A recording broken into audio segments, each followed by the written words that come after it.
Merci beaucoup déjà pour l'organisation de cette session. Je pense que le rôle des sociétés savantes dans ce qu'on traverse à l'heure actuelle est fondamental, hein. Et merci aussi pour les réflexions auxquelles j'ai pu assister. Malheureusement, donc je remplace Olivier Aumont aujourd'hui de façon un petit peu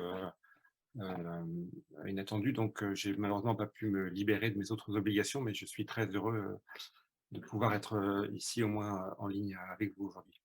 Voilà, donc je vais vous présenter l'initiative Labo 1.5. Donc j'ai entendu les mots d'introduction d'Hervé et donc sur la, disons le mouvement engagé par certains chercheurs. On vient d'en avoir aussi un exemple avec l'orateur précédent, donc qui ont décidé de changer complètement. Peut-être cette initiative Labo 1.5 offre une étape intermédiaire qui est de ne pas renoncer totalement à son activité, dont personnellement je suis convaincu qu'elles sont essentielles, et néanmoins de pouvoir s'engager de façon collective, donc efficace, je pense, en tout cas avec une certaine efficacité, puisque c'est de ça dont il s'agit beaucoup, hein, c'est le fonctionner de façon collective, donc une sorte de compromis, hein, voilà. Donc, alors juste en quelques mots, donc ça je vais le passer, hein, je pense que tout le monde, il y a eu des exposés avant de toute façon qui l'ont discuté.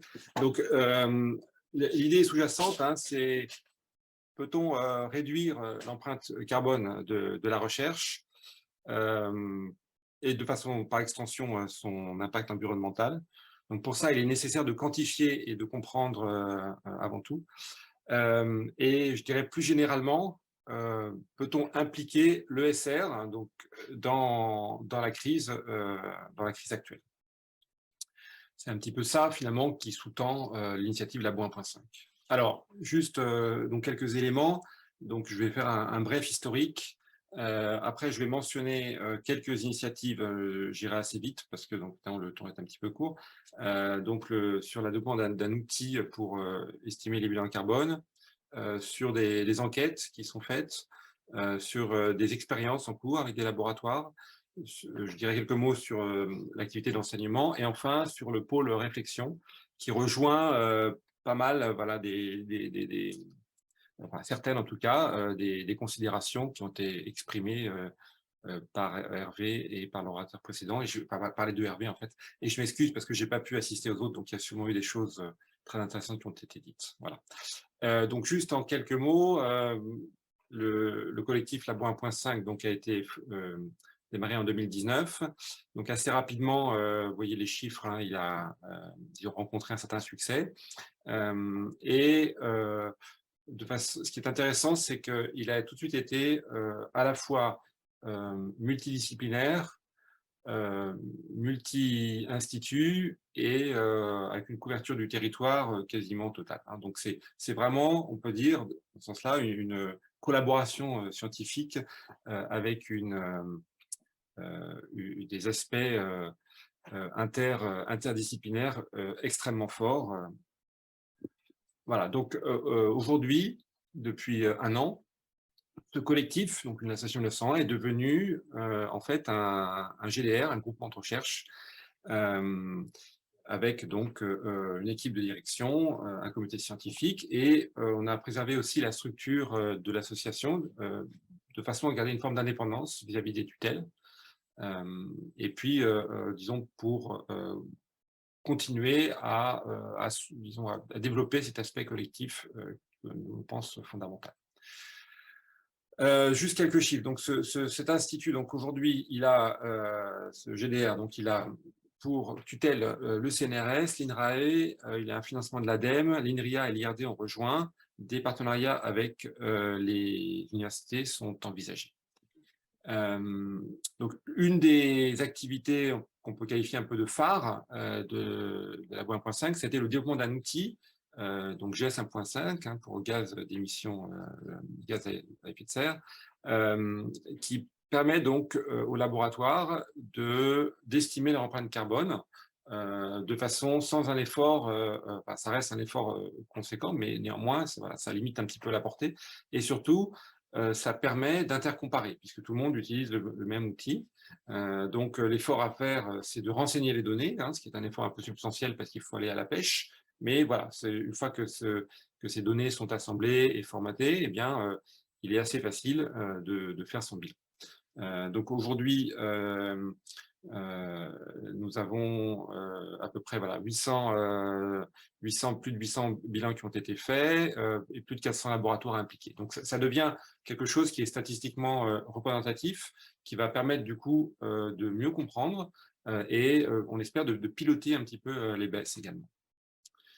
De façon très rapide, je ne sais pas si vous avez déjà eu des bilans présentés, donc les différents postes que l'on a commencé à quantifier sont ceux indiqués sur ce diagramme: chauffage, déplacement, déplacement domicile-travail, numérique, etc. Et ce fameux poste achat, donc, qui était un petit peu une surprise parce qu'il y a en fait 2-3 ans, l'attention était beaucoup focalisée autour de l'avion, des missions. Alors, bien sûr, c'est mieux de moins prendre l'avion, hein, si on est bien d'accord, mais néanmoins, le résultat de ce travail de quantification, c'est que ce n'est pas le poste dominant. Le poste dominant, c'est les achats, hein, apparemment, de loin. Alors, ça reste à consolider parce que le module des achats représentait un gros travail et n'a pas encore été n'a pas encore les statistiques au même niveau que les autres, mais enfin voilà, c'est un cas préliminaire qui semble émerger. Ici, vous avez, donc il n'y a pas le poste achat ici pour la raison que je viens de dire, mais donc vous avez les répartitions de d'autres émissions en fonction des postes, et vous voyez l'ordre de grandeur des émissions déjà, mais également la disparité qu'il peut y avoir sur chaque poste, hein. Chaque point, c'est un laboratoire, ce qui montre en fait l'importance de la concertation au niveau de la base, parce que vous voyez une disparité énorme d'un point à l'autre, hein, ou d'un laboratoire à l'autre, ce qui veut dire qu'il n'y a pas une réponse qui vient d'en haut, il peut y avoir une injonction qui vient d'en haut, mais les réponses, je pense qu'elles doivent être élaborées de façon collective et consensuelle, et qu'elles dépendent beaucoup de l'activité de recherche. Voilà, donc cet outil peut servir à ça. Et donc là, ici, vous avez un exemple d'un bilan carbone, si jamais vous n'en avez pas eu l'occasion d'en voir, réalisé ici par le LSCE, et vous voyez l'importance des achats en particulier. Alors, le laboratoire, le Labo 1.5 aussi, à ses débuts, a commencé par une grande enquête, qui a été envoyée à un nombre important, un 15e, je crois, de la population de l'ESR, donc qui a permis de faire émerger donc, des questions, ou disons des sensibilités, mais aussi un peu des paradoxes. Donc typiquement, à la question pensez-vous que l'urgence climatique exige des changements profonds? La plupart des personnes répondent oui. Avez-vous changé vous-même en 2009? La réponse est non. Voilà. Et pourquoi? Eh bien, parce qu'en fait, on est tous pris dans une nasse sociétale, avec des problèmes notamment d'évaluation, puis aussi de responsabilité vis-à-vis des étudiants, de responsabilité sociétale forte en fait, hein, qui ne sont pas uniquement des considérations carriéristes individuelles, à mon avis. Et donc, c'est compliqué de changer en fait. Et voilà, donc ce genre d'analyse peut permettre d'envoyer des messages et de collectivement de faire les transformations, par exemple au niveau de l'évaluation des carrières, qui permettent justement éventuellement d'adopter des comportements moins émissifs. En parallèle de ces efforts, donc, une expérimentation a lieu auprès d'une vingtaine de laboratoires volontaires, pilotes, pour essayer de mettre en œuvre collectivement cette réduction. Donc c'est un travail de longue haleine qui commence, disons, pour lequel on commence à avoir un retour.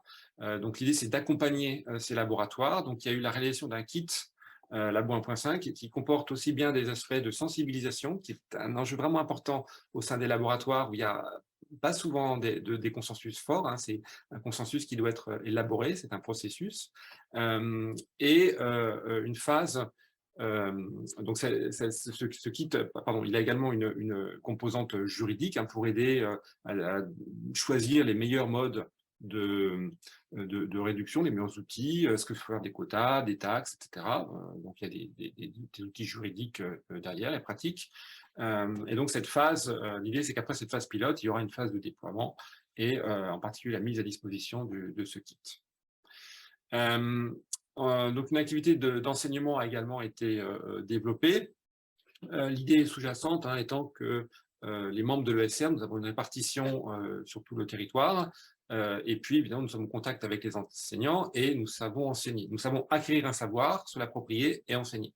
Alors il y a une difficulté souvent qui est de ne pas se sentir légitime. Donc typiquement, moi, je ne suis pas du tout climatologue, mais voilà, l'idée ici, c'est que c'est la force du collectif qui permet d'asseoir cette légitimité. En élaborant des contenus de façon collégiale et en faisant appel à des spécialistes qui les vérifient, eh bien, on peut soi-même, disons en tant que scientifique, et notamment porté par cette urgence, voilà, s'exprimer au nom du collectif et faire état de connaissances simplement modestement, disons, revendiquant les limites que l'on pourra rencontrer si jamais des questions qui sortent de ce domaine de compétences sont posées. Hein, c'est un petit peu l'idée. Et donc, des contenus sont élaborés et également des formations originales. En ce moment, par exemple, il y en a une envers les formations de directeur d'unité qui est en train d'être élaborée. Voilà, donc ici, c'est un exemple sur un exposé qui a été établi à nouveau de façon collégiale et qui est disponible en ligne avec des vidéos, etc. Voilà. Alors, je finis par donc ce qu'on appelle le pôle réflexion, qui est resté en dehors du GDR et que tout le monde peut rejoindre. Donc, l'idée, c'est que dans cette équipe, on va pouvoir élaborer des textes. Donc, des textes peuvent être proposés, peuvent être débattus, et puis mis au vote. Et s'ils sont adoptés, eh bien, ils deviennent des textes de Labo 1.5 et ils permettent d'asseoir bien des positions de collectif. Ils permettent également, cette équipe, d'anticiper un petit peu les débats qui vont venir, ou qui sont déjà là, en un sens, une fois que les outils seront en place, et une fois que les mesures, entre guillemets, faciles seront prises, par exemple, prendre moins l'avion, moins les longs courriers, faire plus de trains, des questions compliquées vont arriver, que j'ai résumées ici, et qui touchent un petit peu également à ce que j'ai entendu donc, de l'orateur précédent. Donc typiquement, une fois que, si on doit vraiment drastiquement réduire nos émissions d'un facteur 4 à l'horizon de 2050, donc c'est un changement de société, quel est finalement pour chaque champ disciplinaire l'équilibrage entre, d'une part, la réduction nécessaire et d'autre part, l'utilité sociétale. Voilà. Et cette utilité sociétale, elle est complexe. On vient d'écouter un point de vue qui est un point de vue intéressant, mais qui n'est pas un point de vue unique. Voilà, débattre de façon collective, essayer de percevoir notre propre utilité dans la chaîne sociétale, c'est quelque chose auquel on n'est pas habitué. Simplement parce que jusqu'à présent, le problème ne se posait pas. Et c'est aussi pour ça que je pense que peut-être les choses vont changer par rapport au dessin de la recherche, c'est qu'avant, finalement, la question environnementale n'était pas suffisamment présente. Aujourd'hui, elle l'est, et autrefois, en particulier, on était très soumis à l'effet rebond. En fait, on est toujours soumis à l'effet rebond, et peut-être qu'on peut faire de la recherche pour sortir de cet effet rebond. C'est-à-dire peut-être qu'on peut faire une recherche qui, aujourd'hui, va nous limiter, finalement, l'impact que toutes ces décisions peuvent avoir, ou pas, je ne sais pas, c'est ouvert, mais voilà, peut-être qu'il y a une réflexion à mener à cet égard. Et je finis en mentionnant donc, un cycle de séminaires auquel Labo 1.5, que Labo 1.5 organise, ceci pour acquérir la culture immense dont nous avons besoin pour penser la transition. Quand on y pense, il faut avoir des connaissances sur le climat, il faut avoir des connaissances sur l'énergie, il faut avoir des connaissances sociales, enfin sur la façon dont la société fonctionne. En fait, c'est juste vertigineux. Voilà. Donc, ce séminaire essaye d'asseoir la réflexion et aussi d'offrir peut-être à terme, lorsque les années vont passer, un ensemble de données, de connaissances qui permettront simplement de penser cette transition. Donc, par exemple, nous avons commencé par un cycle décarboné en 2050, un cycle technologie et sobriété, un cycle sensibilisation et dissémination, donc de la transition. Aujourd'hui, nous sommes dans un cycle de l'éthique de l'environnement. Et bien précisément, l'hiver prochain, nous avons quelque chose sur l'effet rebond, qui en fait est le grand problème. Aujourd'hui, typiquement, les voitures n'ont jamais été aussi efficaces, mais l'augmentation, je veux dire, les émissions liées aux voitures ont augmenté. Pourquoi? À cause de l'effet rebond, parce qu'essentiellement, on a utilisé cette amélioration pour faire des voitures plus grosses, plus émissibles, etc. Voilà. Donc, c'est ça peut-être le vrai ennemi. Et je pense que c'est une question d'articulation entre la science et ce qu'on en fait, en particulier l'économie. Donc, à mon avis, la réflexion, elle doit dépasser le simple cadre de la science. C'est vraiment une vision sociétale globale qu'il faut faire émerger, et la science comme acteur de la société. Et on a eu, par exemple, un séminaire lors de technologie et sobriété qui était précisément axé là-dessus, sur le lien entre les scientifiques et la société. Voilà. Donc, je finis par cette conclusion. Et je suis heureux, je vous remercie encore de cette invitation et très heureux de voir des sociétés savantes qui s'emparent de ce problème. Merci de votre attention. Merci Patrick.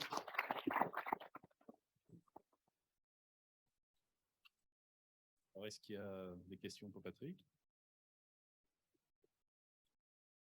Juste peut-être, Patrick, tu pourras rester à la table ronde? Oui, je vais essayer de rester. Okay, oui. super. Alors,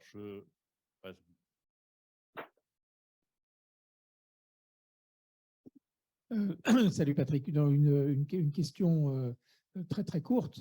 D'où vient cette appellation de Labo 1.5 et quel est le message qui doit en émerger vis-à-vis du public et autres? Ah oui, 1.5, c'était parce que il fut un temps où le rapport du GIEC pensait qu'on pouvait encore préconiser des efforts pour rester à 1.5 degrés.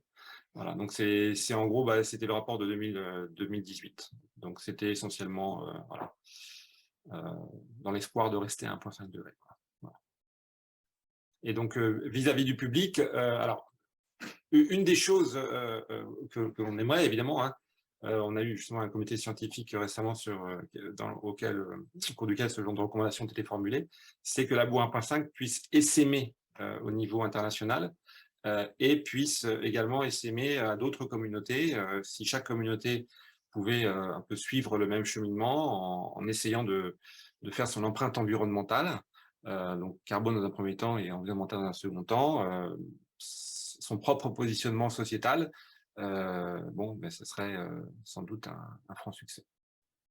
Patrick, tu as une question sur le chat, je ne sais pas si tu la vois, où on te demande, est-ce que vous travaillez avec l'outil de jeu de rôle proposé par l'OSU de Grenoble, Mater en 180 minutes? Alors oui, il y a souvent des formations qui sont faites avec cet outil, c'est quelque chose qui est assez présent.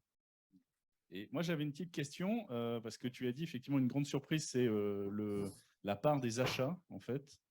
On s'attendait tous à ce que peut-être en réduisant les voyages, finalement, on allait peut-être arriver à faire quelque chose de significatif.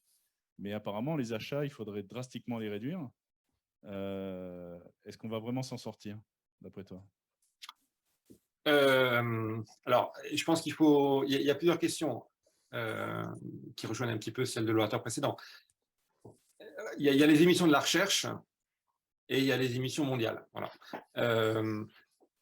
Est-ce que on parle de réduire les émissions de la recherche? Est-ce que c'est une fin en soi ou est-ce qu'il s'agit de réduire les émissions mondiales? Est-ce que les deux sont totalement corrélés avec un changement de perspective qui serait celui typiquement de maîtriser l'effet rebond? Bon, pour moi, ce sont des questions qui sont ouvertes. Je n'ai pas la réponse à ces questions, mais il faut se les poser. Je pense qu'on ne va pas échapper. Enfin, là j'exprime une opinion personnelle, parce que la question m'invite. Je pense qu'on ne va pas échapper personnellement à une réduction importante d'une partie de nos activités. Il va falloir repenser. Peut-être une transformation de nos activités. C'est-à-dire, il y a eu cette question que j'ai trouvée très très pertinente sur les données et finalement sur la qualité. Peut-être qu'on peut faire de la recherche un petit peu différemment en repensant des questions auxquelles on cherche à répondre. Peut-être aussi qu'on peut utiliser une partie de notre temps, et c'est un peu un des messages de Labo 1.5, pour plus se repenser en tant que scientifique dans la cité, c'est-à-dire avec ce rôle sociétal fort, et peut-être consacrer une partie de notre temps à ces activités, aller vers le grand public, se poser ces questions, cette organisation de recherche. Et donc peut-être mécaniquement, on fera un petit peu moins de la science telle qu'on l'a fait jusqu'à présent. Peut-être, je ne sais pas. Une dernière question rapide de Louis, le temps qu'on Oui, mette. je voudrais en fait poser une question un petit peu provocatrice, hein. Moi, dans ma carrière scientifique, j'ai toujours entendu, en particulier du côté des syndicats, mais aussi des chercheurs en général, qu'il fallait absolument que le taux de recrutement, par exemple au CNRS, soit de 3%, augmente de 3% par an. Donc on était dans une logique d'exponentielle. Et brusquement maintenant, on nous dit, ah ben écoutez, on va essayer de ne plus produire. Donc, autrement dit, ça veut dire de ne plus recruter. Sinon, je ne vois pas très bien comment on va arriver à faire un équilibre, là. Alors, bon, moi, enfin, c'est ce que j'ai tenté de dire il y a un instant.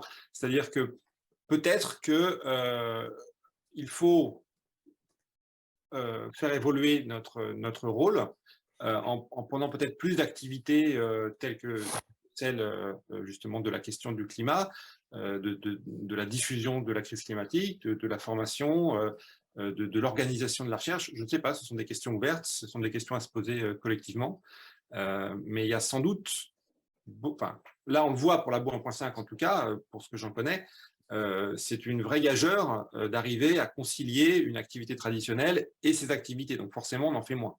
Et donc, je crois que ça nous appelle, je crois qu'aujourd'hui, on est appelé à s'interroger en tant que scientifique sur à quoi on sert et comment est-ce qu'on peut accompagner cette transition. Et ça, c'est un engagement considérable. Donc moi, personnellement, je ne serais pas pour diminuer les recrutements parce que je pense que notre société a besoin de l'esprit scientifique en intégrant les limites de notre environnement. Et là, donc je voudrais peut-être compléter le point de vue du premier orateur. Je pense que le rôle des économistes là-dedans a été doit changer, et certains économistes commencent à intégrer la notion environnementale de façon importante. Et la science, c'est quand même, in fine, des décisions fortes d'application, c'est quand même les politiques qui les font. Alors, on met à disposition du savoir, mais in fine, c'est pas le scientifique qui appuie sur le bouton de la production, hein. Donc, il y a quand même une logique derrière, économique et commerciale, pour mettre en œuvre ça. Voilà. Et donc, en ce qui me concerne, moi, je pense que faut pas arrêter de recruter. Par contre, il faut peut-être repenser notre rôle de façon plus intégrée, plus proche de la société qu'il n'a été dans les dernières années, ou dans les dernières décennies.